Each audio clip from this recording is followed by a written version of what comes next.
E como é que tem sido a resposta das pessoas? Assim, Positiva, né? Essa participação. Sim, assim, bastante positiva. Principalmente no que se trata lançamentos, que a gente vem colocando sempre no blog. Até porque talvez o público não saiba tanto, mas lançamentos de filmes gaúchos acontecem regularmente, assim.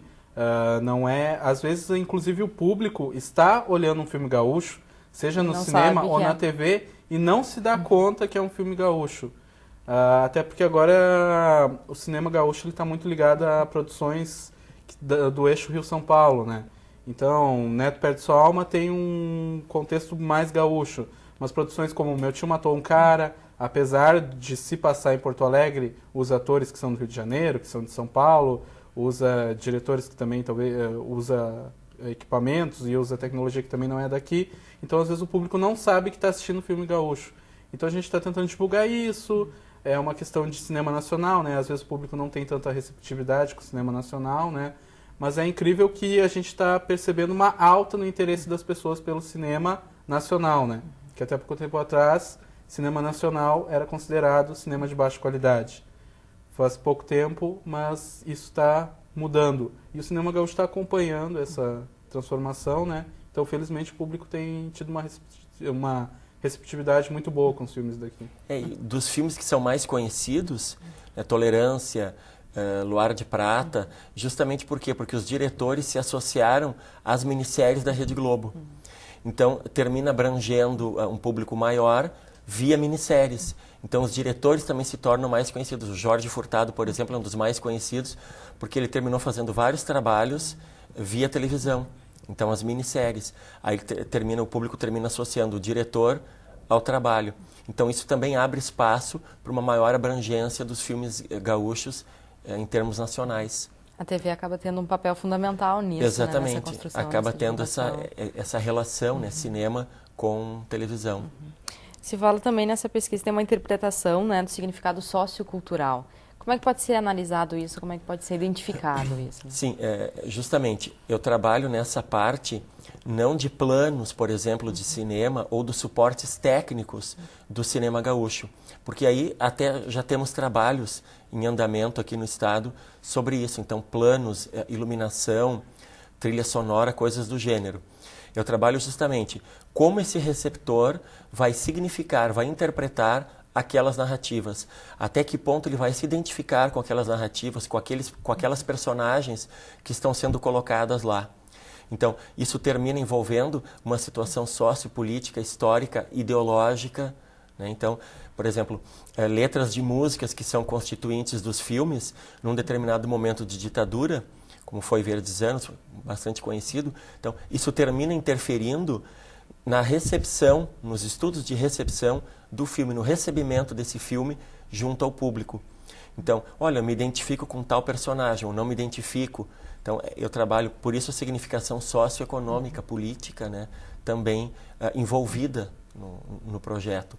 Então, é esse olhar analítico que justamente fazia falta, carecia e que nós não tínhamos. Porque a minha área também de pesquisa, ela nunca foi muito de planos, nunca foi muito da parte técnica, mas sim da parte da interpretação, da análise interpretativa, né? E uma vez tendo um discurso, nós temos uma narrativa. E aí eu trabalho no âmbito justamente da narrativa. Então, qual história está sendo contada? De que forma o nosso público está recebendo aquele produto, né? Então, as cores também significam a maneira de falar, a maneira de vestir. Então, isso termina compondo um quadro de análise.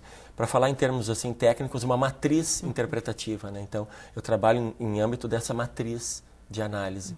Isso acaba criando também essa questão que vocês também trabalham, que é do imaginário coletivo, né? Que pode ser interpretado também, como foi falado mais no início da entrevista, essa questão de personificação do gaúcho mesmo. Sim. Mais próximo dos anos 50 e depois anos posteriores. Claro, né? a construção do imaginário é fundamental, assim, esse estudo em função disso. Por quê? Porque existem dois tipos de construção de imaginário. É o imaginário construído para o cinema gaúcho e pelo cinema gaúcho. Então, aquele imaginário que foi construído para o cinema gaúcho era justamente o do gaúcho valentão, aquele quase um homem das cavernas, né? Então, e do campo, né? Da lida do campo. E agora o imaginário construído, que vem sendo construído pelo cinema gaúcho, vem ao encontro justamente dessa transformação, desse homem urbano, desse homem preocupado com causas sociais, com causas políticas, com ecologia, né, com a vida na cidade. Então, isso cria uma situação de imaginário. Normalmente é confundido, né, se pensa que o imaginário ele é pura abstração. Não, justamente o contrário. O imaginário ele vai partir de um suporte bem material, bem social, bem político, né? Então, a partir, por exemplo, até do laçador, o símbolo aqui do nosso estado, aquilo ali é a construção de um imaginário, que vem sendo pouco a pouco transformado para essa nova realidade. Então, essa é a ideia. E esta nova realidade dos filmes, este novo imaginário urbano, ele também amplia, em grande parte, o consumo desse produto. Por quê? Porque os filmes vêm sendo assistidos por jovens, por um público que é maior e não necessariamente aquele público que se identificava, né, com a ideia do campeiro. Então, além do imaginário, também eu trabalho com identidade no projeto, porque é imaginário e a identidade. Acaba tendo uma aproximação maior com o público. Claro, mesmo. porque a identificação, as populações, também nos anos 70, termina ocorrendo um êxodo, né, para Porto Alegre. Então, as pessoas tentam a vida nas cidades. Então, esse êxodo rural termina mudando essa identidade, né? De que forma eu vou me identificar com o produto que está sendo ali, com as personagens, com as paisagens urbanas. Se eu vivo numa cidade, então o público normalmente, a grande maioria dos espectadores, eles habitam as cidades e não mais o campo. Então, isso também ocorre, essa mudança, essa modificação.